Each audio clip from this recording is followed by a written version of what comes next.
Namaste and welcome to class. And thank you so much for sitting with me, with us, with your undivided attention. And in today's class, we continue to put attention into the earth-based spirituality. We're still preparing the ground here in our place for our shamanic retreat. But today I want to enlarge a little bit some of the knowledge that we have been teaching for the last 20 years, and especially Matthew, who is the one that is embodying the earth spirituality and actually have wrote 2 books, The Altar of the Initiative and The Artisans of the New Earth. And Matthew had been doing oracle readings and all kind of spiritual lodges for over, how long you have been doing that? 35 years. 35 years. So I think we are in a good expert hands, and in today's class I want to talk to you about the medicine wheel, one of the content in the Altar of the Initiative. You can find these books in my website, berdhanya.com. And in the Altar of the Initiative, you have incredible content about the medicine wheel and the different cycles of life. So let's start by saying, what is the medicine wheel for the ones that doesn't have that background knowledge? The medicine wheel, it's not necessarily Native American. It's all cultures have a version of it. You have the circle with the different cardinal directions, the 4 directions, and the 5th direction is down, and the 6th direction is up, and the 7th direction is in.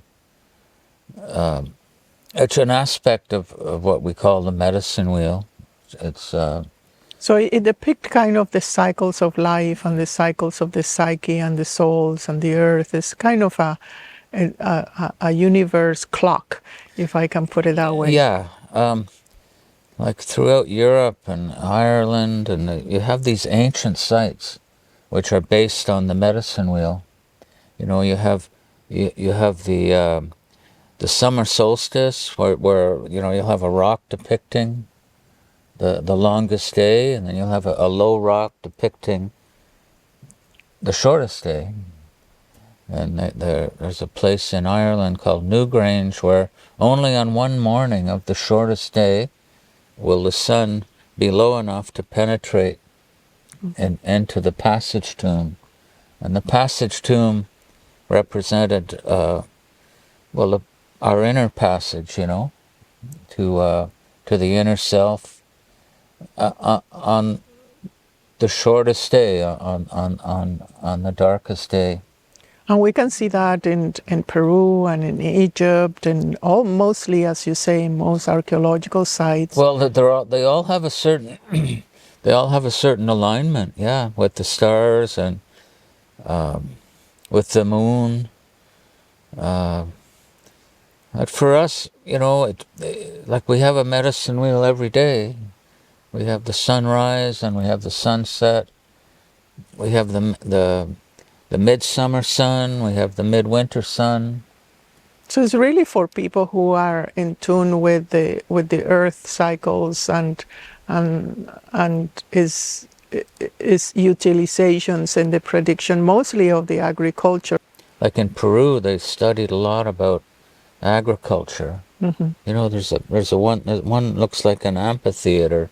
There's a site, and it showed the different altitudes. They could and they could farm at, and also the best days for planting.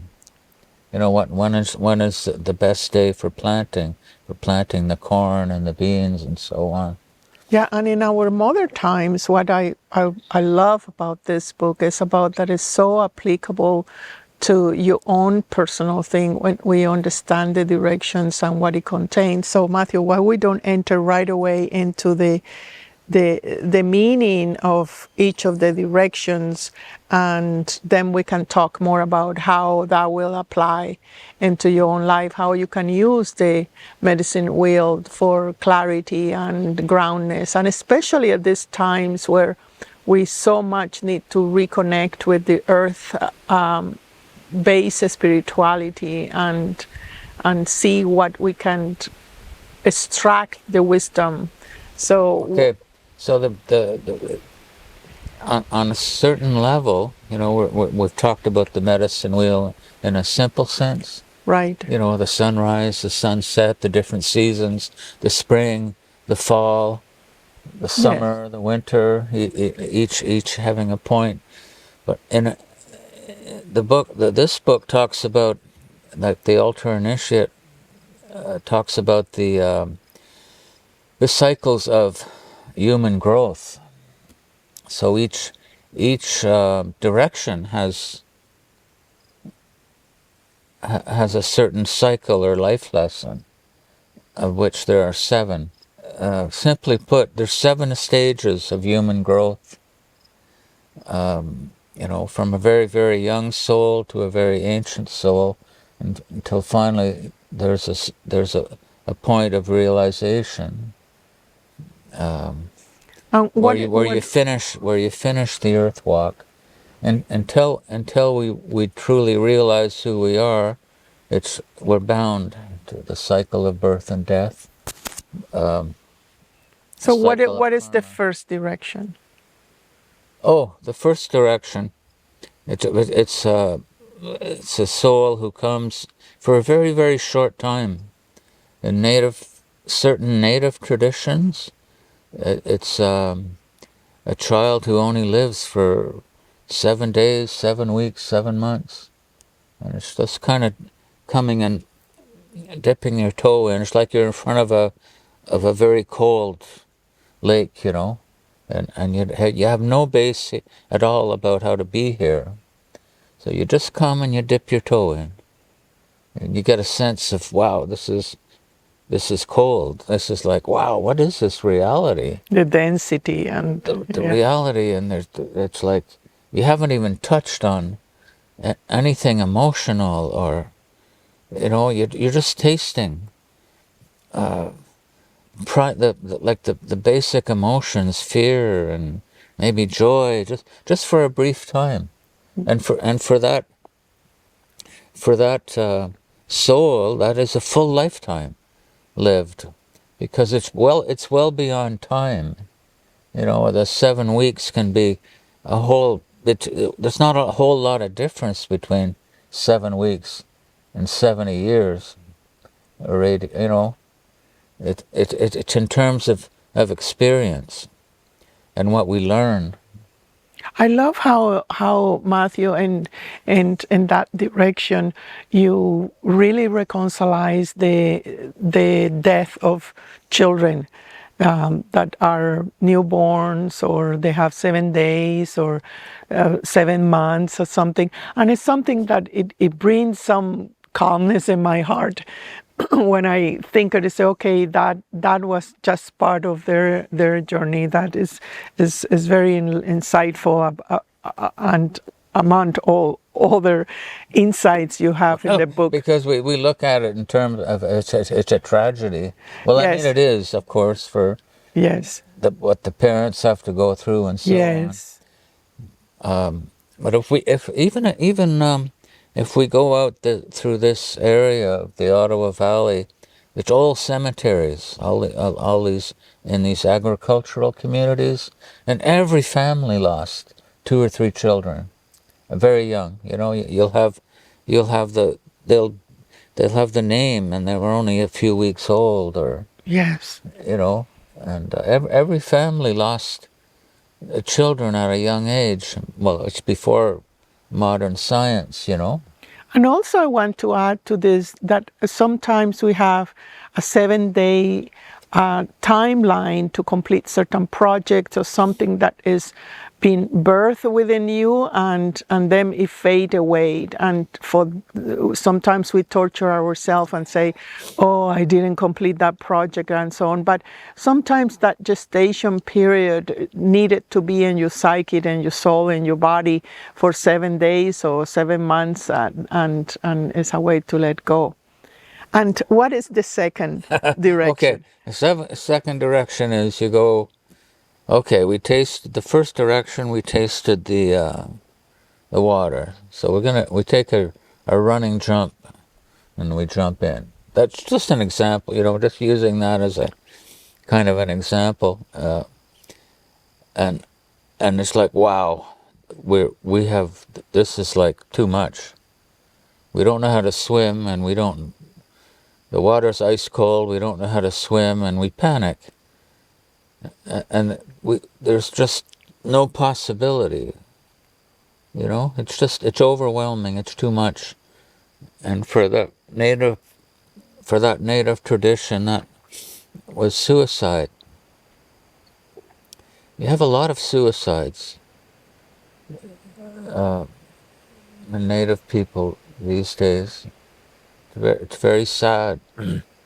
There's like no hope,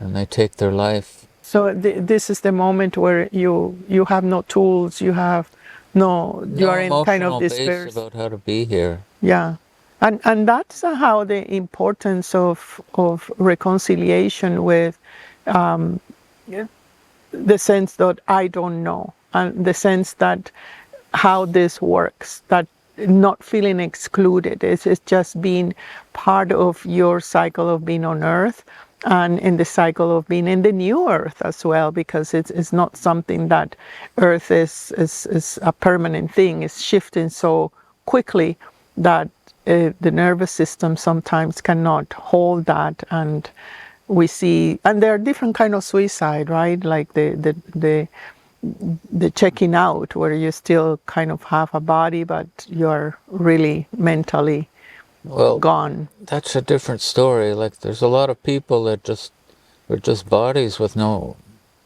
spirit, Right. Or the insisting, somehow the insisting to self-damage yourself. Now how the even procrastination or something where you don't take responsibility is in a way damaging your life force. So it's like a classroom where you take your life, or you go out the back door, but then you're bound to come back in through the front door, So there's no way out. You just keep on that cycle of birth and death. Some people maybe could be 100 lifetimes of suicide, Right. Like the whole cycle of the 7 directions can just be almost never ending, depending on how fast we want to learn. And the responsibility that you take in each one. Like, I was reading about this fellow Edgar Casey when he was reading someone, and it was shocking because they had been learning the same lessons from the time of Atlantis, like 15,000 years ago. Same lesson, over and over and over. But I think that time is coming to an end. So let's move to the third direction. What is after you have committed suicide? You know that you have no escape. Well, there's no way out, so you got to deal with it somehow. So the third direction is some type of addiction. So it's like a block. You're here, but not really. You use drugs or alcohol and to numb. You're here, but you're numb. It's like you go in the water with a dry suit on, so you don't feel the cold, And you just kind of bob around like you have like a life jacket on or whatever. And yeah, so that lifetime, it can go on many cycles, many cycles. Yeah, The addiction. yeah, and sometimes we think that addiction is only to sex or drugs or food, but really, if you examine quite well the type of utilization of your own attributes, your own divine attributes, and how we misuse those attributes and abuse them, and become certain addiction to that, and that's where the ego comes, and you identify yourself, and you insist over and over in something, and that is a kind of addiction, like addiction to pain, addiction to anything that doesn't serve you. Yeah. And what is the fourth direction then? Well, then it's another type of block, addiction. Like I've known a lot of people, they go from that, they get off the bottle or off some type of addiction, right away they get sick. Right away they get sick, which is the fourth direction, which is illness. So they need another handicap. They need another handicap, an excuse not to be fully here. That is more like a karmic thing, right? Because it can be. Karma. It can be very complex. Like the karma, the karmic thing, where you're just into the cycle and repeating and repeating and repeating. and it injures you. It injures your biology. And it all works together with the addiction and habit. Right. You know. And sometimes the illness, you also mentioned in the book something interesting, and is the illness to the intellectualism. Well, that's it is a kind of an illness, actually. Right, to be stuck in the head. To be, the intellectualism. It's a type of a block.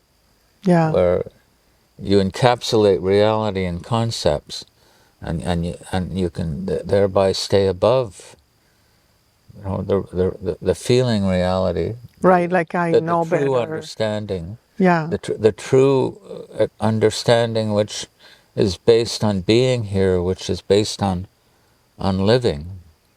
And we're taught that in school, that the more intellectual we can be, the higher we get in society. But and they're difficult people to work with, because it doesn't penetrate things. It mentalize everything. It's mentalized, and it's they can't risk.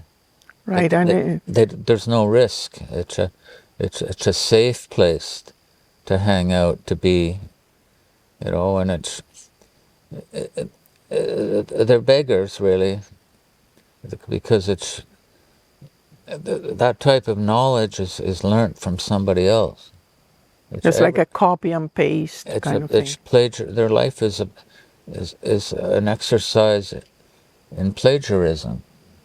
They can repeat what one philosopher said, or pretend that they know it, but it's not really lived.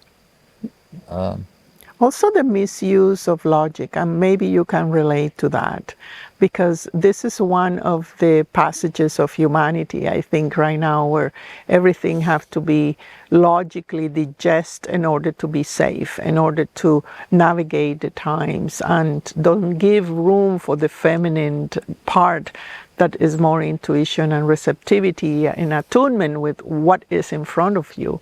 So the misuse of logic and how logic is meant to be used. This is a distinction that we all should do, and we say, well, what the gift of logic, why is here, and how I am using it. I use it to pay the bills, I use it to prepare a meal, to have some kind of skills of navigation in the form, but is not meant to define you, or is not meant to be used for you to escape yourself, right? To be hide on it. So that is, you have other examples in the book that are super interesting too, but I'd like to highlight that one. And there's different stories about that. Yeah, I love your stories as well. About the intellectual. yeah, there was somebody. What was it? There was a thief and a theologian. They were in prison together, and the thief had had his whole life lived by his wits, you know, by Right. being really smart and very sharp and facing a reality from a very different level. And the theologian, it was all just hypothetical, never really touching on reality. Anyway, one night they had an escape, and they got out into the courtyard, the two of them, and the thief was first to climb the wall, and then the theologian was second, and he upset a bucket, and it made a big noise, and the guard tower lights went on, and the thief, without thinking, he went meow like a loud noise like a cat, and the guards saw it. No, it's just a cat. We don't have to worry. So that and so again they start, and again the theologian upsets the bucket, and but instead of going meow, he yells at the guards, "Don't worry, it's just that stupid cat again." Right. He didn't get it. He got the idea, but he missed the sense of it. He didn't, and of course they got caught because Right, right. The misuse of and that opens a lot of interpretations and concepts and values. So it's a good point to review because it's something that we encounter in relationships, right? The concept of how it should be, and it's a kind of a illness. But let's continue it. What is the fifth direction? yeah, that is down. Down means the earth. Yeah. So we've gone around. So we go down, and we could talk about it too, like in our chakra system. Right. So the energy hits. The alchemy. Yeah, and it's emotions, water, emotions, and we in that direction we're learning about emotions. We mature our emotional body. The second chakra. And that becomes yeah. that's the beginning of what they call an old soul, and that in that direction, a lot of people can be for multiple lifetimes because they get addicted to drama. Right. The drama, the emotions, the drama, and if there isn't a reason for drama, they'll manifest one. They'll manifest their whole life to create drama, and the next lifetime, and the next lifetime. Yeah, and that I found that is the really distortion of or at least the familiarization with the life force and the intensivity that of manifestation, because we can up to now, I would like to believe that we don't know how to use the emotional body. But once we understand the plasmic nature of the emotional body and how is part of the manifestation process, we move out of the drama, destructive dramas, and then we start going into the arts, into the actual alchemy of how we can manifest our self through the base of the lower chakras. So we keep it. So in that direction we keep it going. The drama, the emotions, because we need to mature. We need to saturate the emotional body in order to learn something. It's one way to look at it, and it has to do with in relationships. You're blaming the other. You're creating a drama. One may just want to live peacefully, but the wife won't let him. You gotta keep it going, or vice versa. And at one point, I think, I don't know why, but I think at one point you just get tired of suffering, and you take responsibility. You take responsibility for what you've created. That's a prerequisite for any type of true spirituality. You know, you take responsibility. I have created this. Nobody else. I can't blame anybody else. You know, and then the energy descends to the bottom, and at the bottom of that world, of that direction, there's what some describe as an ocean of grief. Nobody knows really why. It's just there. And yet, when we allow that to move, it's a kind of a joy. It's the same. It's two sides of the same coin, you know. And when we take responsibility for things, we're no longer looking outside to blame and project. We learn about how About Earth and about the joy, the pleasure, the pleasure really. of Earth, Yeah. and about how we've been projecting the whole time. Yes. You know, it's an illusion of the mind. You know, all these things are in the ancient Hindu tradition. They all have like the 5 veils of illusion. You know, where one veil is to think, is like the intellectual. You know, to think that you know, the illusion of knowing when you don't really know anything. The illusion of time and space and so on. Anyway, But I found this very important and relevant at this time because we need to kind of touch Earth for what it is right now, and also to see us as belonging and cooperating with the shift. If not, then we'll get into the emotional body, not only our emotional body dramas, but also we'll be very exposed to the drama of others, right? So that kind of protection that we can give to ourselves is to have the responsibility. It's yes, we can supply energy fields and so on for protection, but it really, the protection is when you stop the drama, when you decide to take responsibility for what is in front of you. And we have talked in our classes about what is the respond ability, right? It's not what the intellectuals say that what you should do. It's not the constitution of self-responsibility. It's really to be alert in your nervous system of how you respond to what is in front of you. So that is the direction down. And you also say this morning to me that only when you are down you can ascend, and that's what you describe as the sixth what I like direction. about these teachings, you know, you don't instantly go up and ascend. You know, go hide in a cave for lifetimes and wait to ascend. You can't.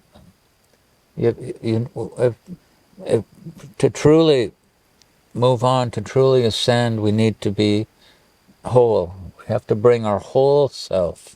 Yes. We can't have anything rejected, disowned, because the disowned part will haunt you. Will haunt us. Will own us.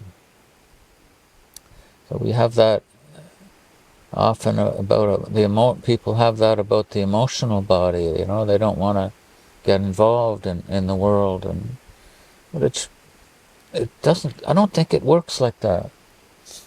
You have to be through it. You have to go through all the steps. Anyway, so at the bottom there's like that arriving to the present moment, and in the present moment there's emptiness, there's stillness, and the energy rises. The heart opens. That's the sixth direction, which is up. And that is the shamanic birth. It's the artists, the writers that they're communicating through their heart. Can be healers, and it's called in some traditions the shamanic birth. It's where you're tapping into something outside of your limited mind, or your limited self. The artist can find it maybe on the canvas, or the writer with the words, the magic. The musicians, like the musicians, that it's this creativity from somewhere else. It's channeling the heart, and those types of artists have the capacity to touch others in their heart. It's not intellectual. It's So the ascension, really, what you're talking about is to tap into your own attribute, your own heart center, where you accept you for what you are and start displaying, start giving. Because the arts, being an artist myself for a period of time, was just that sense of giving yourself for no agenda, with no agenda whatsoever. It's just the exercise of the heart of giving for your own attributes, or any attributes that are related to the probabilities that are in the planet, and the probabilities that why you are here. It really is a wonderful direction of extreme potency and expression. Yeah, and so that's that creative realm. The artistic realm is the sixth direction, which is up, and but it's not necessarily enlightenment at all. That's a whole different thing. Right. Like the artist can still be very much, times of drama and suffering. And in the sixth direction, it's said that you go through all the directions very briefly. Mm. Like you contemplate suicide, you contemplate addiction, you go through it all. So that's the sixth direction. It's like you're living all the other directions, where you're having when you're expressing something, you might be expressing that deep pain of being in those depths, those dark nights of the soul. Yes. And of course, it's shaman, it's healers, and it's mystics, it's channelers, and often their lives can be a mess. They haven't it's not, you haven't crossed. You haven't crossed. You can still be working on all these issues. You can still have an agenda. The ego is still grasping you. You're still very much under the control of the ego. You haven't realized that you're not the ego, and which is often the case. We've seen with different shaman around the world. They have an agenda. Yes, we have encountered a few of those. It's very, very dangerous, because they're not living dharmically, or outside. What I mean by dharma is they're creating more karma. Yeah, they can be stuck in that. And you can be stuck in that power lust for countless lifetimes. Right. Lusting for power and just creating more and more and more. And we've seen them that continue to reincarnate, and when we look at them, they're like deformed. It's lifetimes of that power lust. And thirst and misuse of power as well. Misuse of power. because you have maybe some vision or some kind of gift that So you're it's using. ascending to a certain Yeah, level where you have power, but you haven't dealt with it yet. right. There's no humility. Yeah, the lesson of humility Yeah. is to come, and actually it is in that direction that you get the lesson of humility. Well, you need the humility. That's why, all ceremony starts with prayer and giving from the heart, the offering, and so it's inviting the ego to get out of the way. Right. So I guess we're wondering, well, what is the seventh, or what's the seventh direction? Right. What is the I won't say the completion, because what you are saying is also like you can go through it and refine them, and because everything is fractal. But what is the seventh direction? Well, it's in, of course. The seventh direction is in, but it's enlightenment. Well, for me, it's I think it's when we realize who we're not. We're not the ego, and we get freed from the ego mind. And the word in is quite a mouthful, because to go in you really need to, number one, kind of renounce all the definitions that you have imposed on yourself for what you are, right?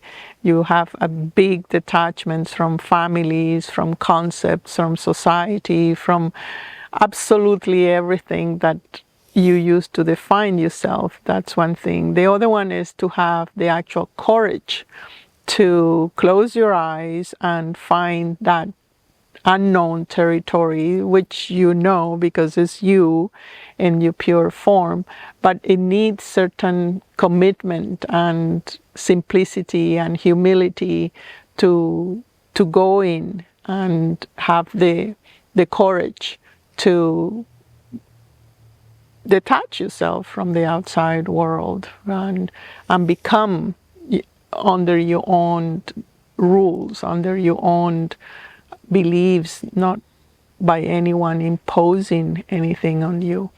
And I will say the third thing is to have the balance where you are in, but at the same time you are not shutting down the outside. You have a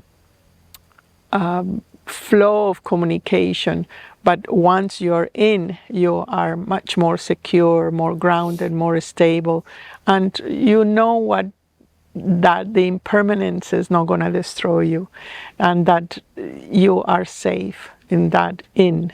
When you realize you're not the ego, there's an emptiness. Right. Because you're not filled with this me that needs and is searching. Like the artist or the poet is searching. For the muse, for the expression. And the mystic is searching. But in enlightenment, there's no more mysticism, because the mystery is solved. You're arriving at the present moment, and arriving at who we truly are,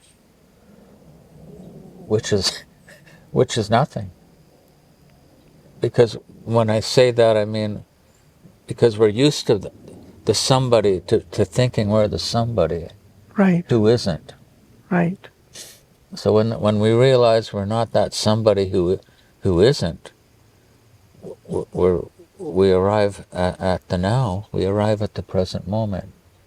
Yeah, and there's no more need to create karma.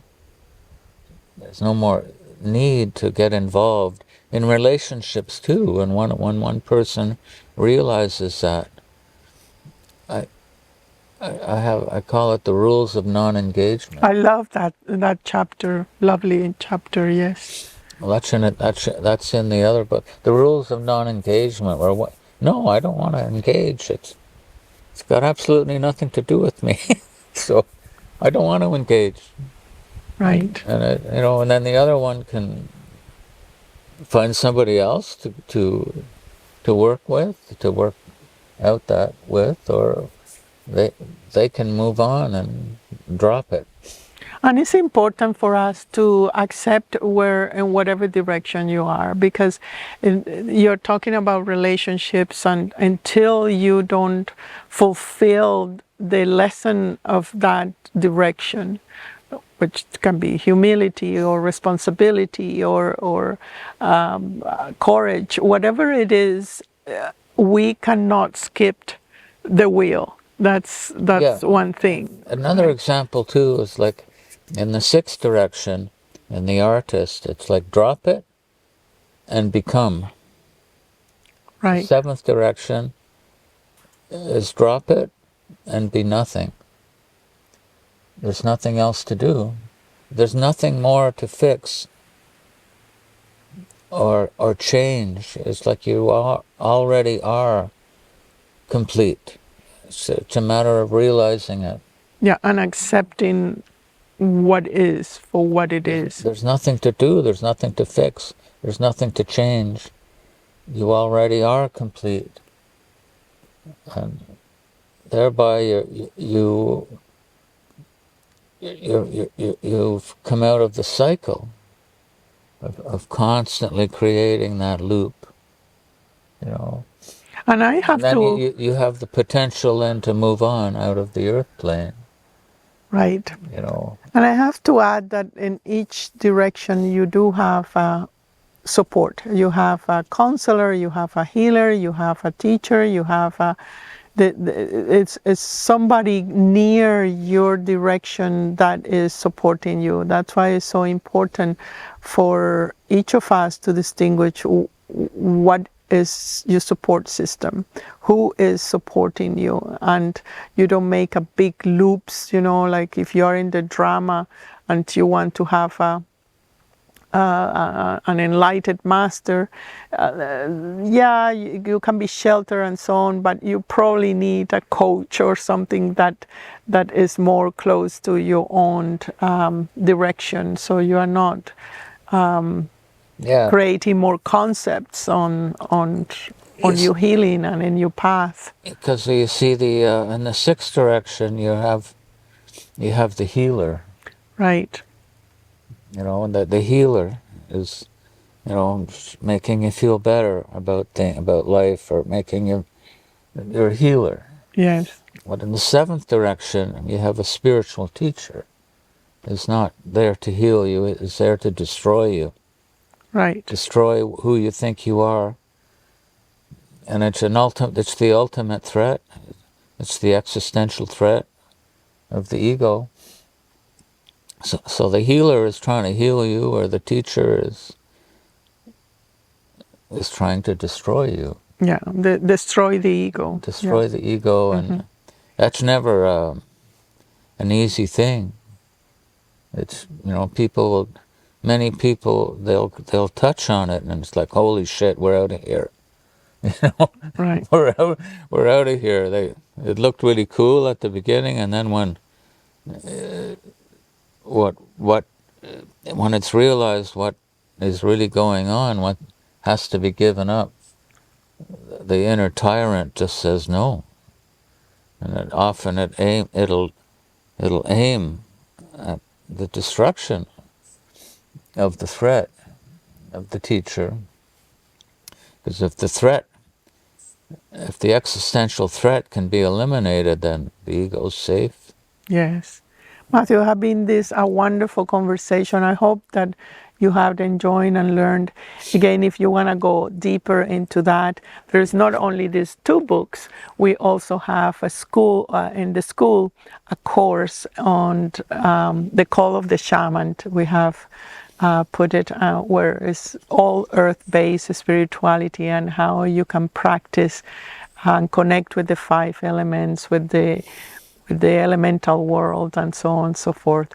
I'm sure if you have any question or you want to hear more about these teachings. We are going to highlight it in the month of August here in our place in Canada. We have the shamanic retreat on the 27th. If you cannot come this year, sign up for next year, because it is so wonderful to be in the silence of nature and the lake and all the medicines that have been sometimes forgotten and not applicable. Thank you so much for sitting with us, and I will see you in our next class. Namaste. Namaste. Thank you, Matthew. Thank you.